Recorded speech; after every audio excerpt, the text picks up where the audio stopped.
Good evening. You're watching the news on Croatian television.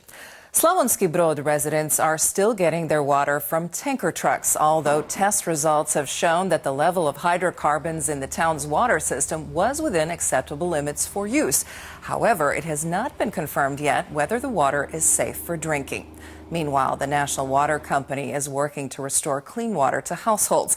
Slowinski Brod has been struggling with air pollution for years, and the water contamination has pushed community activists to redouble their efforts. They are planning a protest on Saturday afternoon. We've connected the pipeline from Slowinski Brod with the Sikerevci water plant. Right now we're disinfecting the water tanks in Bitsko Selo, which we need to push the water toward the water supply network in Slowinski Brod. We're doing some pressure tests, and on Monday we will disinfect a 40-kilometer-long section of the water pipe. After we perform all the tests and get approval, within about 15 days we'll be ready to release around 100 liters of water per second toward Slowinski Brod. We're inviting everyone who wants to support our cause to join us between 3 p.m. and 6. We'll have some activities for kids, exercises, dancing, and singing. We're doing this because nothing has been resolved in 9 years. We made some specific demands and none of them have been met. We have no choice but to head for Zagreb. The point is to keep fighting. Environment and Energy Minister Tomislav Ćorić says the public has been briefed on everything that investigators know right now about the investigation into the oil leak in Slowinski Brod and whether it is the cause of the water contamination. Firefighters recorded a video of the cleanup of the oil spill, which some say shows that the leak was much more than the 200 liters the oil company Crodux claims escaped from a pipeline. Minister Ćorić says he hasn't seen the video. The only thing I don't understand is why firefighters did not give the video immediately to the administration. This happened on March 28th at 1:30 p.m. when, I believe, the environment inspector was there on the scene. Right now, we're waiting on the outcome of the investigation by the Interior Ministry and the State Prosecutor's Office. Agricode suppliers and creditors have reached a tentative agreement on how to repay the company's debt up until April 10, 2017, when the special legislation regulating Agricode went into effect. Besides the repayment of the so-called borderline debt, the sides have also agreed to a 5-year cooperation deal that would give suppliers a distribution channel for their products. The agreement is expected to be signed on Tuesday at the latest. Meanwhile, the commercial court in Zagreb has approved Agricode's request to give government-appointed management until July 10th, 3 extra months to complete its task.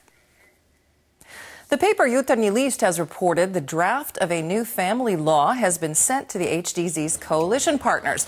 The new version does not include the controversial definition of what constitutes a family, which prompted the Prime Minister to pull the bill from procedure the last time around. However, it does contain provisions that would not give the same rights to unmarried couples who live together that married couples would have. The HNS and the SDP have commented on the proposal.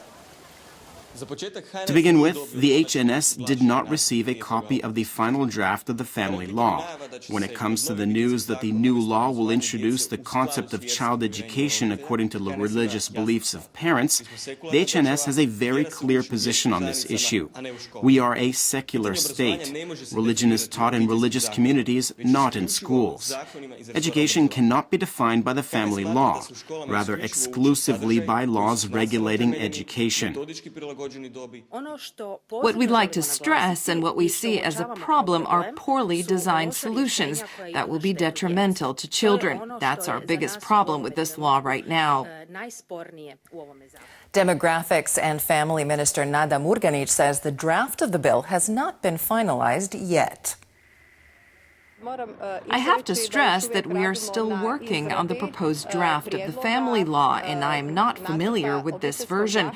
After it's drafted, we'll be working together with our coalition partners, the HNS and the others.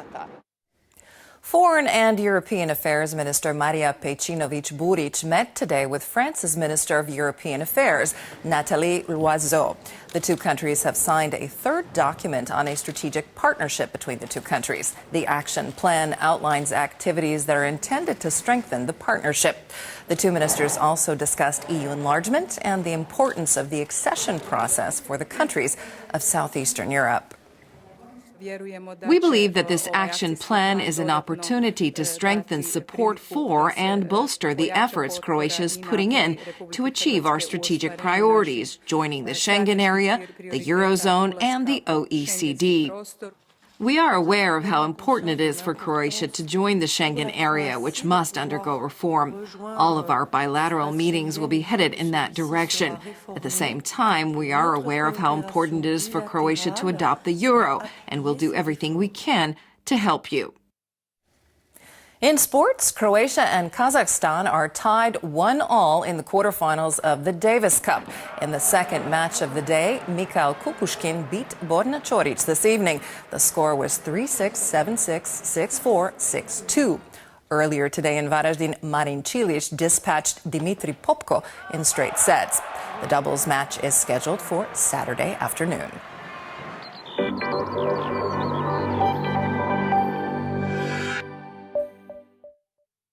Tomorrow's forecast calls for sunny skies on the coast and partly cloudy skies in the interior. The eastern reaches of the country can expect some light rain, especially overnight and in the morning. There is also a chance of morning fog and light frost in the valleys of the interior. There will be a high northeasterly wind on the coast with some gale force gusts in the morning. Winds will fall and shift to a northwesterly direction in the afternoon. Morning lows will range from 0 to 5 in most of the interior and from 5 to 10 on the north coast, in interior Dalmatia, and in the east. The far south will see morning temperatures of up to 13 degrees.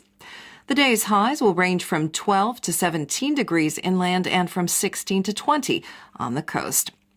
Temperatures will get even warmer from Sunday on in the interior as a southeasterly wind picks up. We'll be seeing a typical early spring weather pattern with frequent showers early in the new week. The mountains may see some rain as early as Sunday. On the coast, expect high southeasterly winds reaching their peak on Monday. Rain is expected along the entire shore, especially on Monday and Tuesday.